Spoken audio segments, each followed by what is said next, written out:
Hello friends, বকুলের lifestyle চ্যানেলে সকলকে স্বাগত জানাই। সকালটা শুরু করলাম এক কাপ র চায়ের সঙ্গে। তার সঙ্গে নিয়ে নিয়েছিলাম একটা নাড়ু বিস্কুট। এগুলো কিন্তু আমরা ছোটোবেলায় নাড়ু বিস্কুট বলতাম। তো চাটা খাওয়া হয়ে গেছে। আমার তো প্রত্যেকদিন জলখাবার বানাতে হয়, তো আজকে বানিয়ে নিয়েছিলাম একটুখানি ছাতু মেখে ছাতু ভরা পরোটা। আজকে কিন্তু ছাতু ভরাটা আর মিষ্টি করে করিনি। আর আপনার এটাতে আচার তেল দিয়ে পেঁয়াজ রসুন ছাড়া করেছি, কিন্তু আচার তেল, পেঁয়াজ কুচি, সরি মানে আদা কুচি, লঙ্কা কুচি ইত্যাদি দিয়ে পরোটাটাকে করে নিয়েছি। আর যেহেতু পরিবারের তো সবাই একরকম খাবার খায় না। যদি একরকম খাবার রান্নাবান্না সবাই খেয়ে নেয় তাহলে এত কিন্তু ঝামেলা হয় না। তো আমার পরিবারে কিন্তু 4 জনের লোকের ভীষণ ঝামেলা। আমি তো এর আগেও ব্লগে বলেছি। তো আজকে আমি ঝিঙে পোস্ত করব। তো এই যে ঝিঙে পোস্ত আমার হয়ে গেছে। আর আজকের ওয়েদারটা সকাল থেকে এত গরম কিছু বলার নেই। আর এই যে দেখুন মেঘলা চলে গেছে বাড়িতে। ওদের কিন্তু বাগানে গিয়ে আম পাড়াপাড়ি করছে। আর একটা শাড়ি কাপড় ছেঁড়া ওর মধ্যে টাঙিয়েছে, মানে দোল খাবে বলে। বাচ্চাগুলো দোল খায়, তো ভালোই লাগে ওদের। তো আমি একটুখানি বাইরে গিয়েছিলাম, দেখলাম ওরা আম পাড়ার জন্য রেডি হচ্ছে।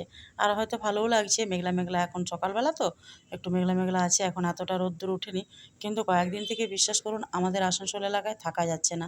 এত গরম, এত রোদ, মনে হচ্ছে কী করে দিনটা পার করব। একটা একটা দিন পার হচ্ছে মনে হচ্ছে একটা একটা বছর পার হচ্ছে। তো রান্নাবান্না তো এবার শুরু করতে হবে। ওদিকে পোস্তটা হয়ে গেছে, তারপর অনেকগুলো ভাজাভাজি করব। আজকে ভাবলাম যে বেশ কয়েকটা বেগুন রয়েছে ফ্রিজে, তো বেগুন ভাজা করে দিই। এগুলো আমার বাচ্চাগুলো খেতে পছন্দ করে। আর সকাল থেকে সব মায়েদের একটাই চিন্তা হয় যে কী করে বাচ্চাগুলোকে খুশি করব। যেরকম আমারও হয় সেরকম আশা করি আপনাদেরও হয়, সকলেরই হয়। তো ওরা একটুখানি ভাজাভুজি খেতে পছন্দ করে। তো এই যে বেগুনটা ভেজে দিলাম, কয়েকটা পটলও ভেজে দিলাম। আজ বেশ কয়েকটা ভাজাভাজি করব। তারপর কয়েকটা আলুও ভেজে দেবো। তো পটল, বেগুন, আলু ভাজা করব, ঝিঙে পোস্ত। তার সঙ্গে দেখা যাক, কর্তা বলেছে মাছ নিয়ে আসবো, যদি মাছ নিয়ে আসে তো সেটাকেও করতে হবে। আর ডাল তো করতেই হবে, আমার মেয়ে যেহেতু মাছ খায় না, ওর জন্য ডাল বানাতেই হবে। আর ফ্রিজে রয়েছে খানিকটা মানে গুড় আম, মিষ্টি আচার আমের। তো ওটা দিয়ে চাটনির কাজটা চালিয়ে নেব আজকে। তো পটলটা ভাজা হয়ে গেল, এখানে কয়েকটা গোল গোল করে আলু কেটেছিলাম। এই আলুটা ভাতের সঙ্গে খেতে আমার দুই মেয়ে ভীষণ পছন্দ করে। আর আজকে যেহেতু শনিবার, ওদের টিউশন ছুটি থাকে, কিন্তু কালকে আমার মেয়ে গিয়েছিল ঘুরতে, সেজন্য আজকে ওদের টিউশন পড়তে ডেকেছে। দুষ্টু ছেলে, পড়াশোনা করে না, মুখের ওপর কথা বলে। যেহেতু বাচ্চা, টিউশনে তো সাধারণত সবাই এরকম দুষ্টুমি করে, একসময় হয়তো আমরাও করেছি। তো যাই হোক, ওদেরকে নিয়ে একটুখানি ভিডিও করে দিলাম। সকাল সকাল ওরা আজকে চলে এসছে পড়তে। আজকে আর বিকেলটা মেয়েটা আমার একটুখানি ছুটি পাবে, তো একটু মজা করে এলাম। তারপর রান্নাবান্না তো এখনও হয়নি।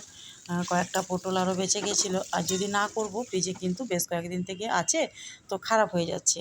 তো মনে হচ্ছে একটুখানি পটলের রসা করে দিই, মানে এটা ভাতের সঙ্গে, গরম ভাতের সঙ্গে খেতে ভালো লাগবে। আর ওই যে বলেছিলাম কর্তা নিয়ে আসবে মাছ, তো মাছ কটা নিয়ে এসছে, নুন হলুদ মাখিয়ে রেখে দিয়েছি। এবার এটাকে ভাজা করে একটুখানি রান্না করে নেব। আর এটা কিন্তু ঝোল করব না আজকে, মাছটা যেহেতু ডাল করেছি, বিভিন্ন রকম সবজিও করেছি, তো এটাকে আমি করব। ঝোলটা এখানে নামিয়ে নিয়েছি, আর মাছগুলোকে এবার ভেজে নিচ্ছি। আর মাছটাকে একটু মাখা মাখা করব, চচ্চড়ি টাইপের। তো যতটা জায়গা ছিল ততটা দিয়ে দিয়েছি। আর রান্নাঘর যখন যে রুমে আসি, তখন মনে হয় স্বর্গ পেলাম। এত বিরক্ত লাগে রান্নাঘরটায়, ভীষণ গরম, অ্যাসবেস্টসের ঘর আমার, রান্নাঘরটা ভীষণ গরম। তাই একটুখানি রুমে এসে আরাম করব।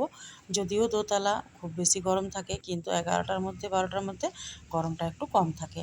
তো আমার কর্তা যেহেতু প্রত্যেকদিন বাজার যায়, আসানসোল যায়, একদিন দুদিন পর পরে, যেহেতু ওর নিজের দোকান রয়েছে, তো সবজিগুলো আগের দিনই নিয়ে আসে। আমার কিন্তু নিত্যদিন সবজি বাজার করার অভ্যেস নেই, বা আমার কিন্তু বাড়িতে লোকও না, হাজব্যান্ড তো দোকান, তো সেই জন্য আগের থেকে এনে রেখে দেয়। ফুলকপি বাঁধাকপি দুটো এনে দিয়েছে, তো সেগুলোকে রেখে দেবো।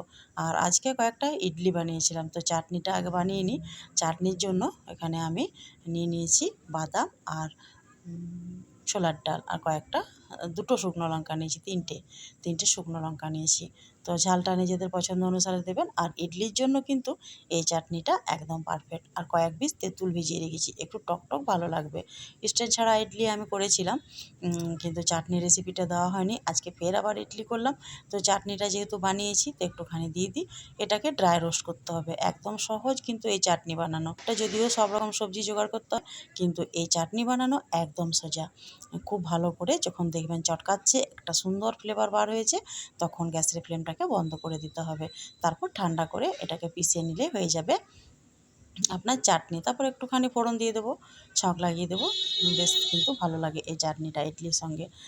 বাড়িতে রয়েছে কারি পাতার গাছ বাগানেই, সেখান থেকে কয়েকটা কারি পাতা তুলে নিয়ে আসবো। যদিও গাছটা খুব বড় হয়নি, আমি যেহেতু ব্যবহারটা একটু বেশি করি, যে পাতা গজাচ্ছে আমি ব্যবহার করে দিচ্ছি, তো গাছটা আর বাড়তে পারছে না।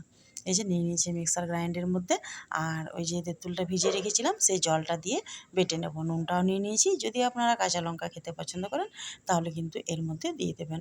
আর এটা কিন্তু একদম মিহি করে বাটার কিচ্ছু দরকার নেই, মিহি করে বাটলে অতটা ভালো লাগে না। একটুখানি দানা দানা রেখে দেখবেন, ইডলি যখন দোকানে দেয় তখন কিন্তু দানা দানা রেখেই কিন্তু ইডলিটা, এই চাটনিটা ওরা দেয়। তো এবার চাটনিটাতে আমি ফোড়নটা দিয়ে দিই। এখানে দিয়ে দিলাম কালো সর্ষে হাফ চামচের মতো, আর দিয়ে দিলাম বিউলির ডাল ওই সেম একই, আর একটা শুকনো লঙ্কা। বেশ ভালো মতো করে যখন ফোড়নটা ভাজা হতে থাকবে, চটকাতে থাকবে, তখন কিন্তু গ্যাসের ফ্লেমটাকে বন্ধ করে দেবো। তার উপর থেকে দিয়ে দেবো কয়েকটা কারি পাতা। তাহলে কি হবে, আমার যে বিউলির ডাল আর সর্ষেটা আছে সেটা পুড়ে যাবে না। হাই টেম্পারেচারে থাকার জন্য এটা পুড়ে যাওয়ার ভয় থাকে। গ্যাসের ফ্লেমটাকে বন্ধ করে কাজটা করলে কাজটা আমার অনেকটাই সুবিধা হবে। তো কারি পাতা আমি তুলে নিয়ে এসেছি, এই যে ছাড়িয়ে নিয়েছি। এবার কারি পাতাগুলো দিয়ে দিলাম। যখন কারি পাতা থেকে সুন্দর একটা ফ্লেভার বার হবে তখন এটা ঢেলে দেবো চাটনির মধ্যে। তো আজকে আমি ইডলির চাটনিটা শেয়ার করে দিলাম, আশা করি আপনাদের ভালো লাগলো।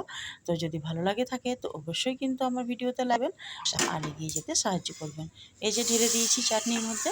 তো আজকের ব্লগে আপাতত এইটুকুই। আসছি কোনো একটা পরবর্তী ব্লগ নিয়ে। ততক্ষণ আপনারা সকলে ভালো থাকুন, সুস্থ থাকুন, আর আমার ভিডিও দেখে অবশ্যই কিন্তু একটা লাইক দিয়ে দেন। Good bye.